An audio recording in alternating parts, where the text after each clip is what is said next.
Good evening sir. എന്റെ പേര് സേജൽ യാദവ് എന്നാണ്. എന്റെ ചോദ്യം, എന്തുകൊണ്ടാണ് ഇന്ത്യയിലെ മുസ്ലിം സഹോദരന്മാർ വന്ദേമാതരം ചൊല്ലുന്നതിൽ നിന്നും അകന്നു നിൽക്കുന്നത്? എന്താണ് കാരണം? ഇന്ത്യയുടെ ദേശീയതയെ പ്രോത്സാഹിപ്പിക്കുന്ന ഒരു ഗാനമല്ലേ വന്ദേമാതരം? അതിൽ മതപരമായ സ്വഭാവത്തിലുള്ള ഒന്നും തന്നെ ഇല്ലല്ലോ.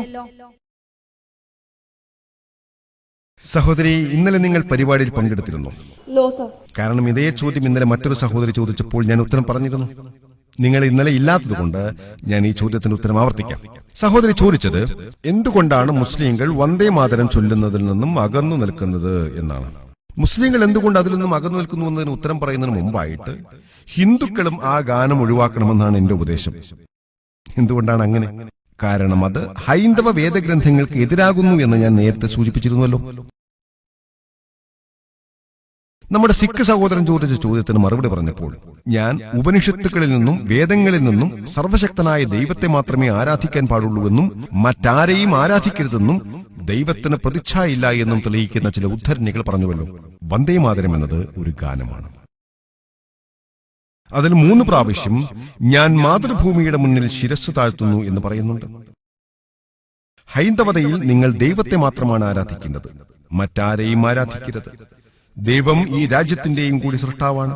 അതുകൊണ്ട് അത് വേദഗ്രന്ഥങ്ങൾക്കെതിരാകുന്നു. ഹൈന്ദവത വിഗ്രഹാരാധനയെ എതിർക്കുന്നു. സർവശക്തനായ ദൈവത്തിനു മുന്നിൽ മാത്രമേ തലകുനിക്കാൻ പാടുള്ളൂ എന്നാണ് ഹൈന്ദവത പറയുന്നത്. അവനെയല്ലാതെ മറ്റാരെയും ആരാധിക്കരുതെന്നും ഹൈന്ദവത പറയുന്നു. മുസ്ലിങ്ങൾക്ക് മാത്രമല്ല, അത് ഹൈന്ദവ വേദഗ്രന്ഥങ്ങൾക്കും എതിരാകുന്നുവെന്ന് ഞാൻ ആദ്യം പറയാൻ ആഗ്രഹിക്കുന്നു. നിങ്ങൾ ഏത് ഹൈന്ദവ പണ്ഡിതനോടും ചോദിച്ചു നോക്കൂ.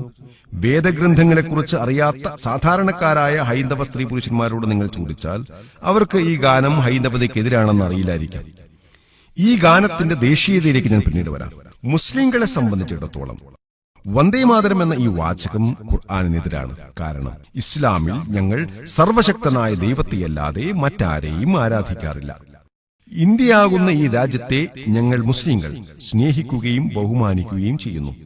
ഞങ്ങൾ ഈ രാജ്യത്തിന്റെ നിയമങ്ങളെ പിൻപറ്റുന്നു. സർവശക്തനായ ദൈവത്തിന്റെ നിയമങ്ങൾക്കെതിരാവാത്തിടത്തോളം ഏത് രാജ്യത്തിന്റെയും ഏത് നിയമങ്ങളെയും പിൻപറ്റുന്നതിൽ ഞങ്ങൾക്ക് യാതൊരു എതിർപ്പുമില്ല. പക്ഷേ സർവശക്തനായ ദൈവത്തിന്റെ നിയമത്തോട് വൈരുദ്ധ്യം പുലർത്തുന്ന രാജ്യത്തിന്റെ നിയമങ്ങൾ ഞങ്ങൾ പാലിക്കില്ല. അതുകൊണ്ട് സർവശക്തനായ ദൈവമാണ് ഈ രാജ്യത്തിന്റെ സൃഷ്ടാവ്. അപ്പോൾ ആരുടെ മുന്നിലാണ് നമ്മൾ ശിരസ്സു താഴ്ത്തേണ്ടത്?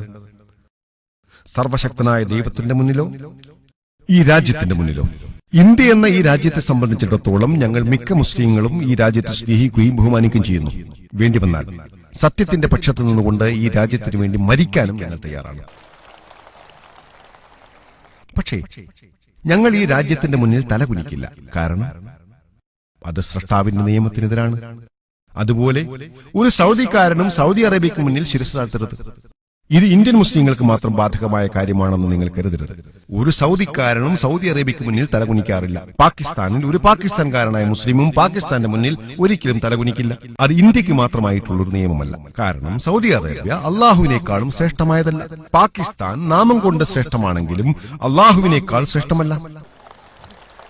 അതുകൊണ്ട് ഈ നിയമം എല്ലായിടത്തും തുല്യമാണ്. ഞാൻ പറഞ്ഞു വരുന്നത്, ഞങ്ങൾ രാജ്യത്തെ സ്നേഹിക്കുന്നുണ്ട്. പക്ഷേ അത് വൈരുദ്ധ്യം പുലർത്തുന്നുവെങ്കിൽ, ഉദാഹരണത്തിന് ഇസ്ലാമിൽ അള്ളാഹുവും അവന്റെ ദൂതനും കഴിഞ്ഞാൽ ഏറ്റവും ബഹുമാനിക്കപ്പെടേണ്ട വ്യക്തിയായി ഞങ്ങൾ കാണുന്നത് സ്വന്തം മാതാവിനെയാണ്. ഞങ്ങളുടെ മാതാവ് അവരുടെ ഉദരത്തിൽ ഞങ്ങളെ 9 മാസം ചുമന്നു. ഞങ്ങൾ അവരെ സ്നേഹിക്കുകയും ബഹുമാനിക്കുകയും ചെയ്യുന്നു. അവർക്ക് വേണ്ടി മരിക്കാനും ഞങ്ങൾ തയ്യാറാണ്. പക്ഷേ അവർക്ക് മുന്നിൽ ഞങ്ങൾക്ക് തലകുനിക്കാൻ സാധ്യമല്ല. എനിക്ക് ജന്മം നൽകിയ മാതാവിന് മുന്നിൽ പോലും തലകുനിക്കാൻ സാധ്യമല്ലെങ്കിൽ പിന്നെ എങ്ങനെയാണ് ഈ രാജ്യത്തിന്റെ മുന്നിൽ ശിരസ് കുനിക്കാൻ സാധിക്കുക? കാരണം എനിക്ക് ജന്മം നൽകിയ അമ്മയും എന്റെ ഈ രാജ്യവും സൃഷ്ടാവിനേക്കാൾ വലുതല്ല. കൂടാതെ വന്ദേമാതരം എന്ന ഗാനത്തിലെ 12 വരികളിൽ 3 പ്രാവശ്യം വന്ദേമാതരം എന്ന് പറയുന്ന വരികളുണ്ട്. അവ ഖുർആനിനും ഹദീസിനും എതിരാണ്. അതുപോലെ ഈ ഗാനത്തിൽ ദൈവത്തിന് ചില ഗുണവിശേഷണങ്ങൾ നൽകുന്നുണ്ട്. ലക്ഷ്മി, ദുർഗ, ധനം തുടങ്ങിയവ. ഇവ ഇസ്ലാമിക ആശയങ്ങളോട് വൈരുദ്ധ്യം പുലർത്തുന്നു. ഇസ്ലാമിന് എതിരാകുന്ന ഈ ആശയങ്ങൾ ദൈവത്തിന്റെ സ്ഥാനത്തെ താഴ്ത്തുന്നവയാണ്. അതുകൊണ്ട് ഈ രാജ്യത്തിന് വേണ്ടി ഞാൻ എന്റെ സൃഷ്ടാവിന്റെ സ്ഥാനത്തെ താഴ്ത്തില്ല. പക്ഷെ ഞാൻ ഈ രാജ്യത്തെ സ്നേഹിക്കുന്നു. നേരത്തെ പറഞ്ഞതിന്റെ അർത്ഥം ഞാൻ രാജ്യത്തെ സ്നേഹിക്കുന്നില്ല എന്നല്ല. ഈ ഗാനം എഴുതിയതാരാണ്?